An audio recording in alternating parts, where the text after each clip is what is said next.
Hey, beautiful soul. Welcome to your weekly reading, energy check, and messages for September 5th through September 12th, 2025. For those of you that are new, I'm Joy Giovanni, Joyful Medium. I help people get clear messages and guidance from their loved ones that have crossed over to the spirit world or from their own souls about their own lives.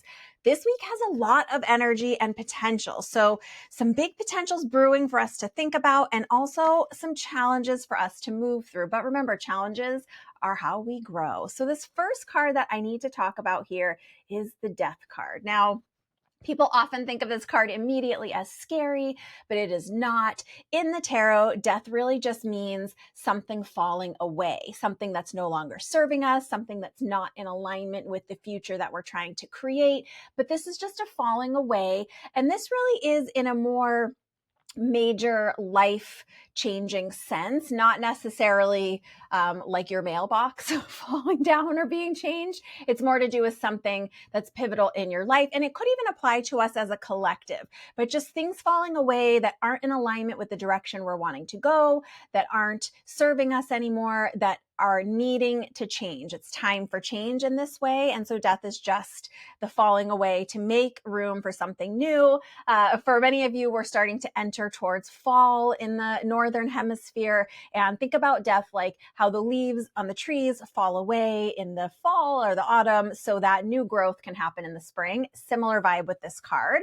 And to double down on that energy, we have this Six of Swords, which can be more about our day-to-day life, our personal trajectory in this year, this month, this week. This has to do with letting go of and moving away from things that are no longer serving us. This means we've already done that mental hashing out. We've already made a choice and we are moving away. Now, if you look at this person inside this little boat here, this water is a little bit turbulent.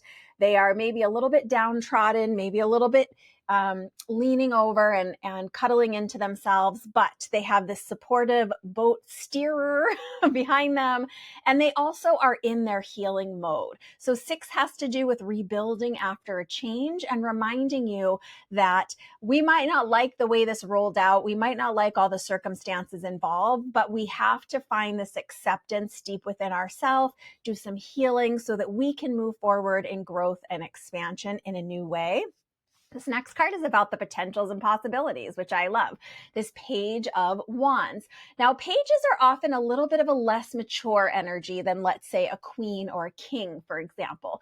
But pages come with these bright ideas, fresh energy, new inspiration, and pages often represent a next chapter opportunity. So all of this falling away is making room for a next chapter opportunity about something that you're passionate about. This is likely something that's been kind of tickling or nudging the back of your mind already. It's probably not a total surprise, but it could be something that you have loved or have been focusing on in a totally different way. Think full next chapter. And if you look, there are these hills in the background, meaning there will be some work to do to make this come to fruition, to pull these puzzle pieces together, but it's not a mountain. It's just a hill. Moving on to this next card, which is really great news. This is this 10 of Pentacles.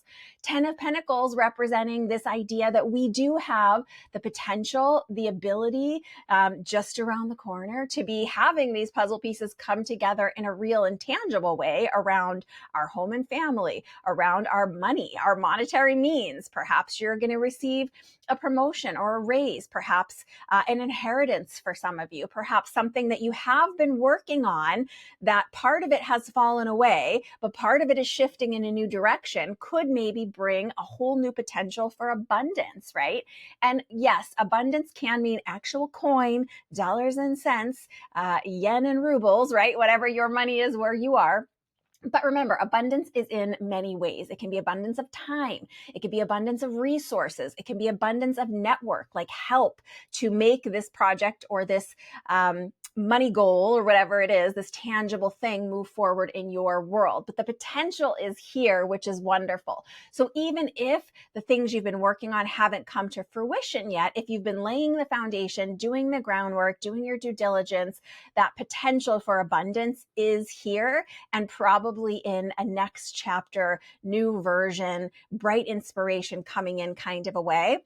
Now, this final clarification card is not everyone's favorite, but I tell you the truth always is how I see it when we're here. And this is this Three of Swords. Now, Three of Swords can indicate a heartbreak. It can indicate things not working out how we planned, but sometimes when things are falling away, we don't always love the way things are showing up. It doesn't mean that we're not accepting what's happening, that we're not healing and growing and working on our future, but we have some emotions about things that are happening, and that is okay. So sometimes we have kind of our heart attached to things working out one way or something looking a certain way, and perhaps this is just inviting us to let go of our expectations about exactly how things will show up, the timing, how they'll look. Stop trying to control every element, because that leads to heartbreak. That leads to disappointment.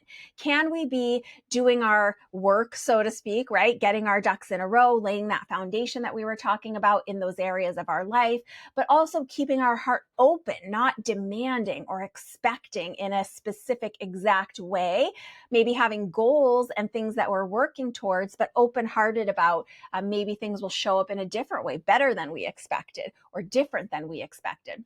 For some of you, this could be old heartbreak showing up in a new way. This could be things being triggered due to something else happening in your life. You know, sometimes we go to a wedding and it triggers sadness about a relationship that didn't work out for us, or a friend has a baby and it triggers sadness around a loss of our own in some way, or looking inward, right? So it can be just that kind of a situation for you. But remember, swords are about our mental energy. So mentally spinning out about whatever this is that's showing up in the emotions for you this week is not going to help. Sometimes mental processing, while it's an important part of our healing, it's not all of it. We do have to do the emotional side of the work. So it's a great time to work with a therapist if you are not doing so, but it's also a wonderful time to just pause, evaluate everything that's happening, check in with your feelings, maybe do some journaling, and remember that release is part of growth. It's okay. Even if we don't like the way things are showing up, doesn't mean that pieces can't move forward in a different way for our future. So let me know how this is showing up for you this week. I know this is a lot of energy. This feels like big changes, big shifts. It feels a little bit prickly, but I love that we have some next chapter, new beginnings, and some potential for abundance as part of this. You know, our human lives are never one way. There are always many things happening at once. So that seems like true to form for this week. Big hugs. Thanks for being with me as always. Lots of love. Bye for now. I'll see you soon.